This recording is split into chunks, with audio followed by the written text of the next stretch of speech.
Bonjour à tous, on se retrouve pour un nouvel épisode au quotidien. Ça fait un petit peu de temps que nous n'avons pas parlé tous ensemble, vous, mes podcasteurs et mes poditeurs, pardon, et moi, le podcasteur justement.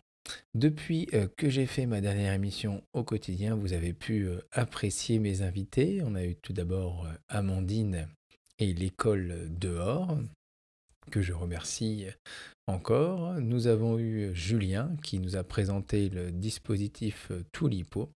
D'ailleurs, il était sur Educatech Educatis cette semaine. Donc peut-être que vous l'avez croisé et que vous avez pu échanger avec lui. Il était là pour présenter le projet Minecraft, ou Mindstory plutôt, pardon. Et enfin, la semaine dernière, nous avons eu la chance de recevoir Delia qui nous a parlé des plans de travail en maternelle, elle qui est en triple niveau, petit, moyen, grand. Entre-temps, on a fait la troisième mensuelle avec mes deux acolytes où nous avons abordé le thème des classes multiniveaux. J'espère que cela vous a plu. Il y aura une quatrième émission mensuelle au mois de décembre, donc dans 2 semaines si mes comptes sont bons. Aujourd'hui, programme allégé, on va discuter un petit peu de mon quotidien et du quotidien de mon travail à l'école et aussi de mon travail de formateur. J'étais cette semaine à Clamart qui déploie sur plusieurs années 3500 tablettes en primaire. Donc c'est un nombre très très très important. Donc j'ai la chance de pouvoir participer à la formation des enseignants. Donc je me rends souvent sur la ville de Clamart et les échanges sont vraiment fort sympathiques. J'y retournerai, je crois, au mois de janvier en période 3. J'ai aussi depuis sorti une vidéo sur ma chaîne YouTube, cela faisait très très très très longtemps, où je vous parle de Notability. Notability est une application iOS et Mac qui est une application qui sert à prendre des notes manuscrites, mais aussi à noter des PDF ou autres. J'avais présenté l'année dernière, il y a 2 ans même, GoodNote. Ce sont les deux applications qui s'affrontent un peu entre Notability et GoodNote pour savoir laquelle sera la meilleure. Elles ont chacun leurs avantages. Et effectivement, depuis le début novembre, Notability a changé son mode de vente. Avant, c'était un achat unique. Maintenant, c'est un modèle freemium, c'est-à-dire qu'on a la possibilité d'utiliser l'application gratuitement avec des fonctions en moins. Et si on paye un abonnement à l'année ou par mois, on peut avoir toutes les fonctionnalités. Heureusement, je l'avais acheté avant, ils sont revenus un peu en arrière et ceux qui avaient acheté l'application avant la mise à jour peuvent garder donc du coup toutes les fonctionnalités. Et du coup, ça m'a permis de m'y réintéresser. Et effectivement, elle a aussi ses avantages par rapport à GoodNote que j'avais pris l'habitude d'utiliser. Et du coup, là, je suis à nouveau à fond sur Notability. Et donc, du coup, j'en ai fait une petite vidéo sur ma chaîne YouTube pour vous expliquer pourquoi j'ai choisi de revenir sur Notability et les avantages que j'y trouve par rapport à GoodNote. Donc voilà, n'hésitez pas à aller la voir et dites-moi ce que vous en pensez bien sûr. Et si vous avez un iPad, quelle application de notes manuscrites vous utilisez, soit GoodNote, soit Notability. Alors je sais qu'il y a aussi Noteshelf, pardon, qui est une bonne application. Note, elle n'est pas assez poussée pour faire de la prise de notes manuscrites malheureusement, malgré que maintenant j'utilise à la place de Beer, j'en avais déjà parlé. Car elle utilise les tags pour classer ses notes, et ça, les tags pour classer des notes ou des documents, c'est la vie, quoi. Il n'y a pas d'autres mots à dire. Aussi, j'ai la chance au mois de février de pouvoir voir enfin sortir un premier projet avec les éditions Magnard. Donc c'est par rapport aux mémos en parascolaire, c'est un livre, enfin un petit petits bouquins avec des jeux et des leçons qui avait été fait à la base par Laurent Walter de mon école, donc je l'ai complété, et qui permet en fin de sixième de revoir tout le programme de CM1, CM2 avant d'entrer, non, fin de sixième, pardon, fin de CM2, avant d'entrer en sixième, justement, de pouvoir revoir le programme de CM1 et de CM2 avec les révisions des leçons principales et des petits jeux, des petites cartes mentales, des petits quiz pour revoir tout ça. Donc ça sortira au mois de février si tout va bien. Et donc j'ai fini les relectures il y a 1 ou 2 semaines. Et donc j'en suis très fier. Et je suis très fier donc de vous montrer tout cela. J'ai aussi eu la chance de recevoir, je change de sujet, hein, j'essaye de faire le tour de l'actualité, la sélection des incorruptibles de l'année en CM2. Les incorruptibles, et en fait c'est un petit concours auquel on s'inscrit, où les élèves peuvent lire les livres et à la fin ils votent pour leur meilleur roman ou leur meilleur BD, leur livre préféré. Et donc la sélection de CM2 cette année est composée de plusieurs livres. On a Des Bleus au cartable de Muriel Zurcher, qui vraiment a l'air super, qui parle d'une rentrée en sixième. Et je crois que ça parle aussi de filles populaires et aussi de harcèlement. Donc c'est un peu, on va dire, de l'actualité dans ce moment. Un livre qui s'appelle Moi le Minotaure de Sylvie Bossier. Donc là, qui parle plutôt de mythologie, hein, à partir de 10 ans. On a Liber Thalia de Jean-Luc Marcastel. Donc là, c'est un livre qui se passe il y a quelques temps, donc au niveau, on va dire, fin du Moyen-Âge, début de l'époque contemporaine, avec Henri, un enfant de 12 ans qui vit à Nantes. Donc ça se passe en 1739, l'histoire. Nous avons aussi L'Anguille de Valentine Gobi. Donc là, c'est un enfant de 13 ans qui est très timide et qui a un corps obèse. Et pareil, il se fait un peu embêter. On a aussi Camille qui a 12 ans qui est née sans bras. Et du coup, les deux sont un peu visés par leurs camarades.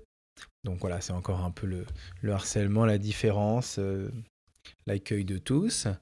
On a un album qui s'appelle On nous appelait les mouches de David Cali et Mauricio Quarello. Voilà, donc c'est dans un futur proche, dans les montagnes, de déchets, effectivement. Ils trient pour revendre. Voilà, c'est un peu pour nous montrer ce qui peut se passer si on continue à polluer notre planète. Et on a une bande dessinée qui est Edison de Torben Kuhlmann. Alors lui, il a fait Armstrong aussi, que j'ai dans ma classe, que j'ai étudié avec mes élèves. Alors je sais pas si c'était l'année dernière ou l'année d'avant. Et donc à chaque fois, il fait des BD sur des petites souris. Donc là, c'est Edison, donc c'est pas Armstrong, plongé d'une souris au fond de l'océan. Donc les dessins sont magnifiques. Voilà, il a aussi fait Lindbergh. Les dessins font magnifiques, et c'est toujours un bel hommage à ce grand inventeur qui est Edison. Donc voilà, la sélection est super sympa. J'ai hâte, moi, de la lire personnellement et ensuite de la mettre dans ma classe pour que les élèves puissent lire les livres et choisir leur livre préféré. J'ai aussi reçu le lecteur d'histoire Bouquinou, que vous avez peut-être déjà entendu parler. Donc voilà, je vais essayer de voir ce que je peux en faire en CM2. C'est vrai qu'équipé d'iPad, c'est pas évident. Ce qui me plaît, c'est qu'on peut faire ses propres histoires. On peut aussi scanner des petits codes, ou enfin des petits codes magnétiques. Quand on passe le Bouquinou devant, ça se déclenche et ça sait quelle histoire déclencher. Donc je vais voir ce que je vais pouvoir en faire. Pour l'instant, c'est ma fille qui l'a pris. Mais voilà, j'ai hâte de le tester. On va voir ce que je peux en faire avec des cycles 3 et si c'est adapté. J'ai aussi un autre livre dont je voulais vous parler, mais là c'est un livre plus pédagogique, qui est le livre de Lénie Cassagnette. C'est Fluence, lire vite et bien, qui est vraiment, on va dire, la Bible pour le cycle 2 et 3 de la lecture, avec des aides au diagnostic, des stratégies à enseigner et des activités pour la classe. C'est un livre vraiment lourd, très très complet, aux éditions MDI. Elle a fait aussi un fichier photocopiable avec 90 textes. Et là, vraiment, c'est un livre, on va dire, indispensable si vous voulez travailler l'affluence avec vos élèves. Non, vraiment, c'est un livre qu'il faut vous procurer pour les vacances. Alors, malheureusement, j'ai pas encore eu le temps de m'y plonger. Je l'ai survolé. Mais j'ai vraiment la chance de l'avoir et je vais le dévorer, c'est sûr. On est d'accord, hein, le temps nous manque toujours quand on est enseignant. J'ai aussi fait, faut que je vous raconte hein, en toute honnêteté, vous savez, maintenant je commence à avoir un peu d'abonnés sur Instagram et donc du coup j'ai été contacté par Bilbo Kid qui fait un peu de l'influence, quoi. C'est-à-dire que voilà, il nous partage des produits et puis en échange, voilà, on fait un petit commentaire sympa. Sauf que j'ai reçu un jeu qui s'appelait Stop le virus. Ma foi, même si le nom me disait rien et que voilà, je suis pas trop Covid, je me suis dit tiens, je vais le tester quand même. Ça peut faire un jeu sympa. Ça, en tout cas, la fiche technique, on va dire, la fiche qui faisait vendre le 4e de couverture m'avait l'air sympa et bon ça a été un peu un échec et au moment en toute honnêteté j'ai fait un commentaire, un post Instagram d'ailleurs dessus qui ne l'est plus sur mon compte et ça n'a pas été très très très apprécié par l'organisme qui organise ces campagnes d'influence parce que bah, justement j'allais pas dans le produit et que quand on n'est pas très très content du produit, il faut mieux rien dire que de dire que ça va pas. Alors bon, je me suis un peu excusé parce que moi je sais pas du tout, voilà, je suis pas trop influenceur, c'est pas trop mon truc. Et voilà, moi j'ai toujours voulu être honnête et dire un peu ce que je pensais. Hein. Je suis un peu cash des fois sur les réseaux, sur certaines réactions, et c'est vrai que du coup, bon, moi j'ai été franc. C'est vrai que c'est un jeu qui m'a pas plu. J'allais pas dire qu'il était bien, euh, alors que ça n'allait pas. Bon, j'espère que voilà. Donc du coup, bon, je sais pas si je referai des campagnes d'influence. Hein. La première expérience, en tout cas, elle n'était pas très concluante. Et pour finir sur mon actualité, vous savez que j'organise cette année une classe de mer à nouveau, en espérant qu'elle puisse se faire. Normalement, c'est la dernière semaine de l'année scolaire, donc ça devrait pouvoir être bon. On va dire qu'au mois de juin prochain, quand même, on pourrait être libre et tranquille de pouvoir partir et d'emmener des élèves une semaine en classe de mer. Malheureusement, mon chef d'établissement a oublié de faire la déclaration à la mairie, donc on n'a pas de financement extérieur et les parents ont quand même été super positifs et ont quand même maintenu l'inscription de leurs enfants malgré l'absence d'aide. Donc c'est vraiment super. J'étais vraiment très content. Il y a même un élève qui a pris des sous qu'il avait dans sa tirelire pour participer à la caisse solidaire pour aider les familles qui avaient un peu moins de moyens. Donc j'étais super impressionné et super touché par ce super geste qu'en plus il n'avait pas parlé à ses parents, il avait fait ça comme ça. Lui, de lui-même, il avait été assez touché de la situation et il voulait pas que certains élèves ne puissent pas venir à cause justement de problèmes financiers. Donc ça fait chaud au cœur de voir des comportements comme ça et ça nous donne un peu d'optimisme pour l'avenir.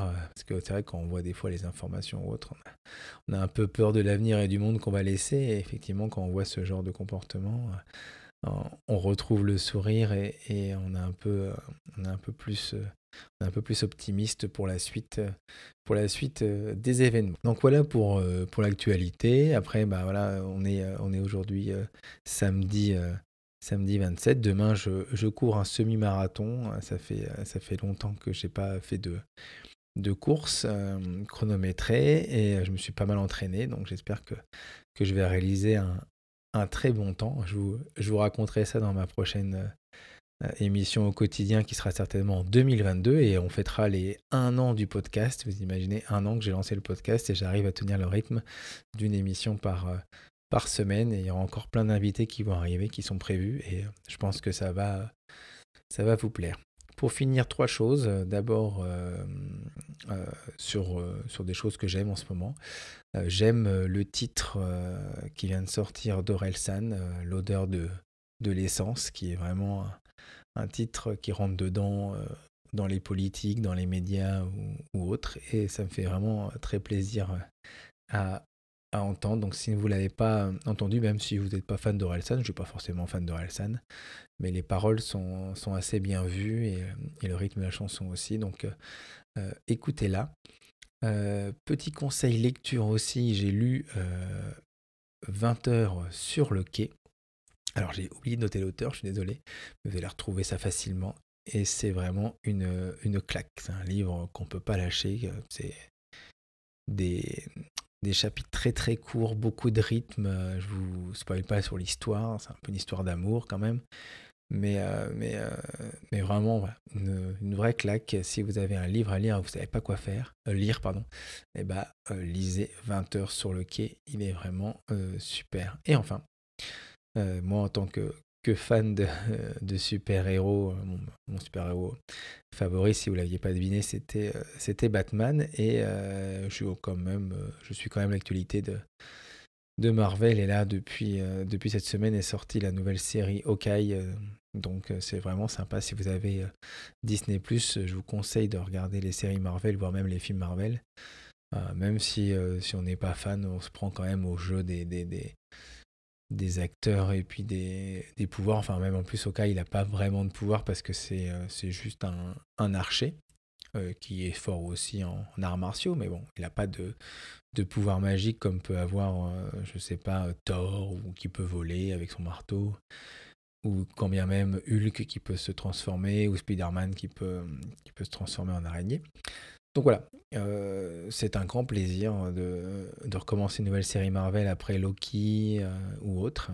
Et voilà, je vous conseille de les voir. En tout cas, voilà, c'était ma petite actualité de la semaine, mon petit épisode au quotidien. Je vous remercie de m'avoir écouté, si vous l'avez fait jusqu'au bout. Voilà, je vais bientôt aussi retrouver Seb dans eTeacher, des copains d'eTeacher avec qui je m'entends très bien et que je suis très très content d'intervenir dans leurs émissions à chaque fois. On se retrouve bientôt pour une nouvelle invitée, parce que ce sera une nouvelle invitée en plus. C'est des femmes. Et une nouvelle émission mensuelle avec Charlène et Thomas. Et on parlera... je vous le dis pas, tiens, ce sera la surprise. En tout cas, je vous remercie. J'étais un peu plus long que d'habitude pour un quotidien. Écoutez, je vous souhaite un bon week-end. Plus que 3 semaines avant les congés scolaires. On y est presque, on tient le bon bout. Il fait un peu frais, les surveillances de récréation sont compliquées. Mais bon... c'est pour la bonne cause. Allez, à bientôt. Merci de m'avoir écouté. Je vous remercie. C'était Édouard pour le podcast des écoles. À bientôt.